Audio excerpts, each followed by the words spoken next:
Hi hello అందరికీ నమస్కారం. Welcome back to మధురిమలు.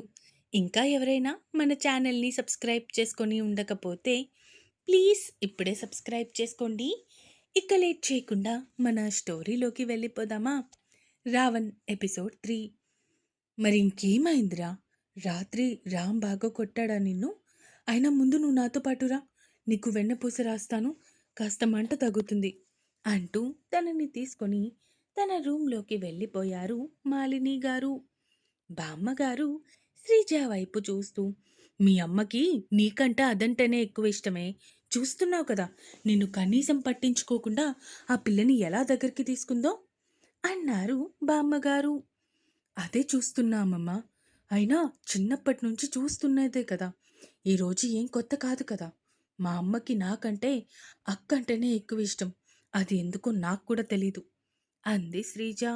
ఇదే కదా బాధ అంటూ అక్కడి నుంచి లేచి ఆవిడ రూంలోకి వెళ్ళిపోయారు. శ్రీజ అక్కడే ఆలోచిస్తూ అలానే కూర్చుంది. ఏమైందిరా, ఏం ఆలోచిస్తున్నావు అంతలా అడిగారు సుధాకర్ గారు, రావణ్ ఫాదర్.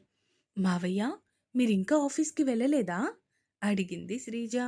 లేదురా, కొన్ని మెయిల్స్ చెక్ చేస్తూ ఇక్కడే ఉండిపోయాను, ఇప్పుడు వెళ్తున్నా. చెప్పు, ఏమన్నా కావాలా నీకు ప్రేమగా అడిగారు సుధాకర్ గారు. మావయ్య, నాకింట్లో చాలా బోర్ కొడుతుంది, నేను కూడా మీతో పాటు ఆఫీస్కి రావచ్చా రిక్వెస్టింగ్గా సుధాకర్ గారి వైపు చూస్తూ చేతులు రెండు దగ్గరికి చేసి ఒక కనుబొమ్మ చిన్నది చేసి అడిగింది శ్రీజ. ఆయన 2 నిమిషాలు ఆలోచించి, ఆ సరే రా తల్లి అంటూ ముందుకి కదిలారు. థ్యాంక్స్ మావయ్య, థ్యాంక్ యూ సో మచ్ అంటూ ఎగురుకుంటూ సుధాకర్ గారి వెనకే ఆఫీస్కి వెళ్ళింది శ్రీజ కూడా. సుధాకర్ గారు శ్రీజాని తీసుకుని ఆఫీస్కి వెళ్ళిపోయారు. ఆఫీస్లో రావణ్ కంటే ముందే ఆఫీస్కి చేరుకున్నారు రఘు గారు. ఆ రోజు మీటింగ్ ఉండడంతో కొంచెం ముందుగా వెళ్ళారు రఘు గారు. రావణ్ ఆఫీస్కి వచ్చేసరికి స్టాఫ్ అంతా ఎవరి పనుల్లో వాళ్ళు లీనమైపోయారు.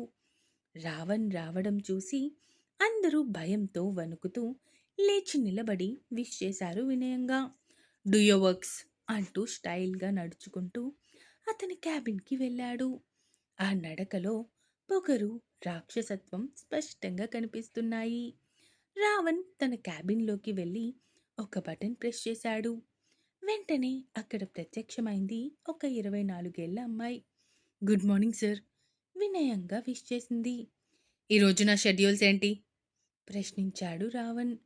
సార్, ఈరోజు 11కి క్లయింట్స్తో మీటింగ్ ఉంది సార్, అది మీరు ఖచ్చితంగా అటెండ్ అవ్వాలి. ఆ తర్వాత వేరే ప్రాజెక్ట్ డిస్కషన్ కోసం మనం హోటల్ తాజ్కి వెళ్ళాలి.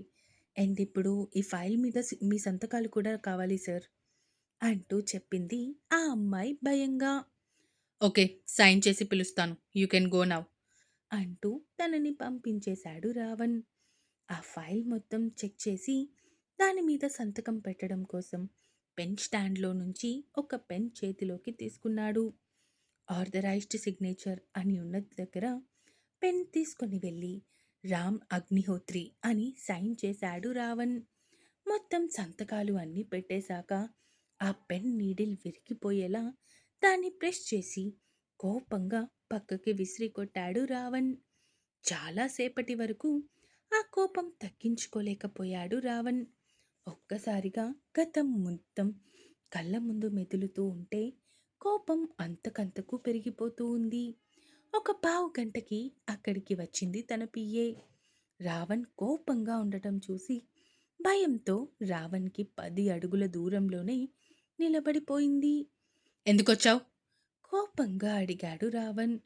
అది సార్, అది మరి అది అంటూ భయంగా చూస్తూ ఉంది రావణ్ వైపు. Just say and get lost అరిచినట్టే మాట్లాడాడు రావణ్. అది అది మీటింగ్కి టైం అవుతుంది సార్, అందరూ మీకోసమే వెయిట్ చేస్తున్నారు భయంగా మాటలు కూడా తీసుకుంటూ చెప్పింది ఆ అమ్మాయి. ఓకే వెళ్ళు, నేను వస్తాను అంటూ తనని పంపించేసి లేచి నిలబడ్డాడు. తను వేసుకున్న కోట్ సరిచేసుకొని పాకెట్లో నుంచి సిగరెట్ బయటికి తీశాడు. దాన్ని వెలిగించుకొని సిగరెట్ స్మోక్ చేస్తూ బయటికి అడుగులు వేశాడు. రావణ్ బయటికి వచ్చి మీటింగ్ హాల్ వైపు నడుస్తూ ఉంటే అతని వెనకే నడుస్తూ వెళ్తూ ఉంది అతని పిఏ. లోపలికి వచ్చి హుందాగా అక్కడే ఉన్న సీఈఓ సీట్లో కూర్చున్నాడు. స్టార్ట్ ది మీటింగ్ గాంభీర్యంగా పలికాడు రావణ్. అది ఫుల్ ఏసీ రూమ్ కావడంతో రావణ్ వదులుతున్న సిగరెట్ పొగ మొత్తం అంతా వ్యాప్తి చెందుతూ అందరూ అన్ఈజీగా కదులుతూ ఉన్నారు. ఏమైనా ప్రాబ్లమా? మళ్ళీ వచ్చాయి అతని మాటలు గాంభీర్యంగా. సార్ అది అంటూ ఒకతను మాట్లాడే ప్రయత్నం చేశాడు. కానీ రావణ్ చురుకైన చూపులతో అతన్ని చూసేసరికి అతని మాట గొంతులోనే ఆపేస్తూ ఏం లేదు సార్, ఏం లేదు అంటూ సైలెంట్గా కూర్చున్నాడు. మిగతా బోర్డ్ మెంబర్స్ అందరూ సుధాకర్ గారి వైపు, రఘు గారి వైపు చూడటంతో సుధాకర్ గారు ధైర్యం చేసి రామ్ అంటూ పలికిన మరుక్షణమే ఎన్నిసార్లు చెప్పాలి? నాలో ఉన్న రామ్ చచ్చిపోయాడు. మీ ముందున్నది కేవలం రావణ్ మాత్రమే. ఇంకెన్నిసార్లు చెప్పాలి? అంటూ అక్కడే ఉన్న ఫైల్ని కోపంగా నేలకేసి కొట్టాడు. ఫట్ మని శబ్దం చేస్తూ కింద పడింది ఆ ఫైల్. రావణ్ అరుపు విన్న అందరి వెన్నులో వణుకు మొదలైంది. రావణ్, మీటింగ్ హాల్లో ఇలా స్మోక్ చేయడం మంచి పద్ధతి కాదు. ధైర్యం చేసి మాట్లాడారు రఘు గారు. వాట్ ద హెల్, ఇది నా ఆఫీస్. నాకిష్టం వచ్చినట్టు చేస్తాను. అడగడానికి మీరెవరు? కోపంగా ప్రశ్నించాడు రావణ్. నేను కూడా వన్ ఆఫ్ ది బోర్డ్ మెంబర్నే. నా పేరు మీద కూడా 20% షేర్స్ ఉన్నాయి. అది మర్చిపోవద్దు రావణ్, కోపంగా చెప్పారు రఘు గారు. హో అలాగా, అయితే నా పేరు మీద 60% షేర్స్ ఉన్నాయి. మీకంటే 3 రెట్లు ఎక్కువ అన్నాడు రావణ్ పొగరుగా. అందుకే కదా నువ్వు సీఈఓ అయ్యావు.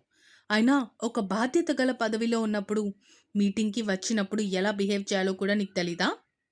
కోపంగా ప్రశ్నించారు రఘు గారు. రావణ్ ఆయన వైపు కోపంగా చూస్తూ లేచి నిలబడి, నేను ఈ మీటింగ్కి అటెండ్ అవ్వాలి అంటే ఈ రఘురామ్ గారు ఇక్కడ ఉండకూడదు. నేను ఉండాలో అతను ఉండాలో మీరు నిర్ణయించుకొని నాకు ఇన్ఫర్మేషన్ ఇవ్వండి అంటూ లేచి అక్కడి నుంచి వెళ్ళిపోయాడు రావణ్.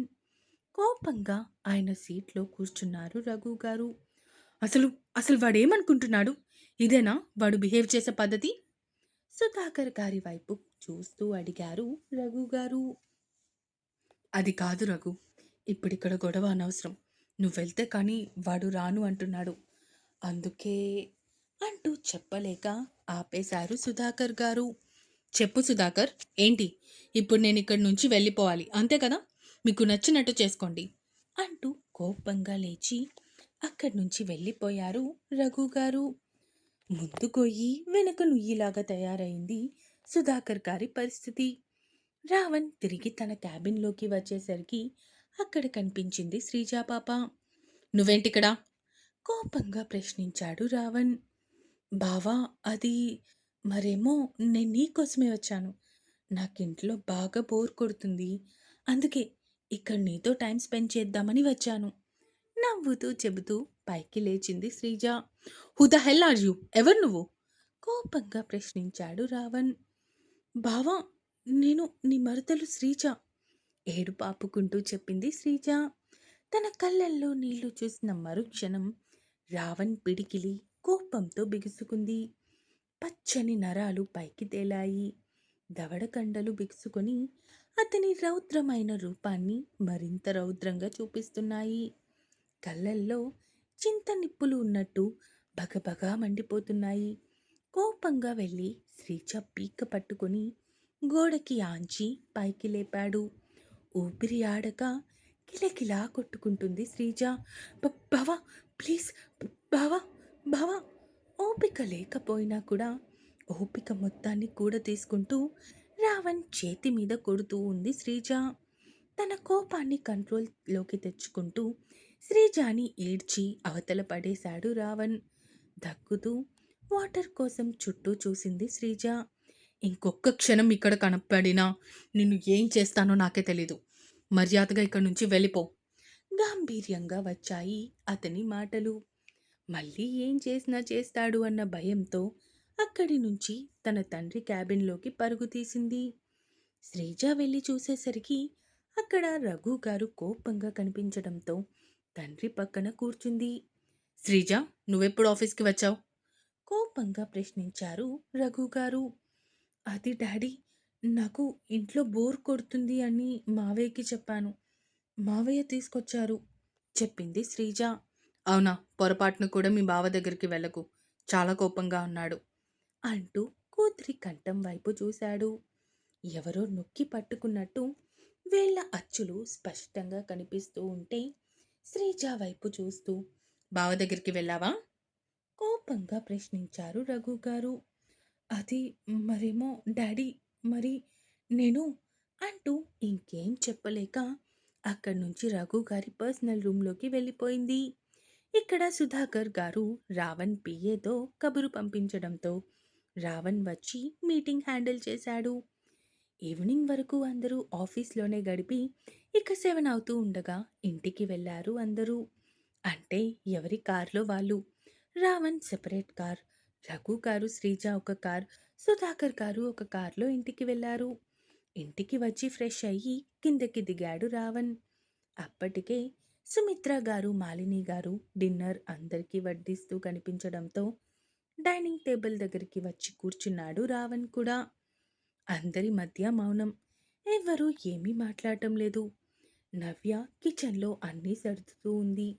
మాలిని గారు సుమిత్ర గారు అందరికీ వడ్డిస్తూ ఉన్నారు. రావణ్ అందరి వైపు చూస్తూ మాట్లాడడం మొదలుపెట్టాడు. అందరికీ ఒక విషయం చెప్పాలి. నేనొక నిర్ణయం తీసుకున్నాను.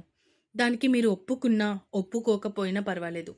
జస్ట్ మీకు ఇన్ఫర్మేషన్ ఇవ్వాలి కాబట్టి ఇస్తున్నాను అంటూ ఆపి అందరి వైపు చూశాడు. అందరూ కూడా రావణ్ ఏం చెప్తాడా అని ఆశగా అతని వైపే చూస్తూ ఉన్నారు. అది నేను నవ్యాని పెళ్లి చేసుకోవాలి అనుకుంటున్నాను అన్నాడు రావణ్. ఆ మాట విన్న అందరూ షాక్ అయ్యారు. శ్రీజ కళ్ళల్లో నీళ్లు బయటికి రావడానికి రెడీ అయిపోయాయి. ఇంకా ఉంది. ఈ ఎపిసోడ్ ఎలా అనిపించిందో కామెంట్స్ రూపంలో తెలియజేస్తారు అని కోరుకుంటున్నాను. అలాగే సబ్స్క్రైబ్ చేసుకోవడం మాత్రం మర్చిపోకండి. ఇక ఉంటాను. Bye bye.